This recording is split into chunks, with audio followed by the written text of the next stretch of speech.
إليكم أخبار النادي الأهلي خطوة بخطوة، ولكن قبل أن نبدأ صل على سيدنا محمد ولا تنسى الإعجاب بالفيديو والاشتراك في القناة حتى يصلك كل ما هو جديد وحصري. تعديلات قوية في تشكيل الأهلي ضد سيراميكا بالدوري المشتعل. ينتظر النادي الأهلي تحت قيادة عماد النحاس مواجهة هامة وصعبة في بطولة الدوري ضد فريق سيراميكا كليوباترا، وتقام مواجهة النادي الأهلي ضد فريق سيراميكا كليوباترا وذلك في تمام الساعة 8 مساء بتوقيت القاهرة. ومن المقرر أن يستضيف ملعب استاد القاهرة الدولي لقاء النادي الأهلي ضد سيراميكا، وسط طموحات من جانب القلعة الحمراء لتعديل مشهد النتائج المتواضعة التي يقدمها الفريق منذ بداية الموسم. وإليكم التشكيل: في حراسة المرمى محمد الشناوي، وفي خط الدفاع أحمد نبيل كوكا وياسين مرعي ومصطفى العش ومحمد هاني، وفي خط الوسط مروان عطية وأليو ديانج ومحمد علي بن رمضان، وفي خط الهجوم حسين الشحات ومحمود حسن تريزيجيه وجريديشار.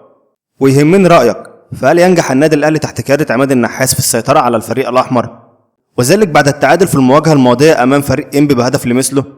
شاركنا برأيك لكي نستمر. في النهاية لو عجبك الفيديو ما تنساش تعمل لايك وكومنت وتشترك في القناة حتى يصلك كل ما هو جديد وحصري، وشكرا.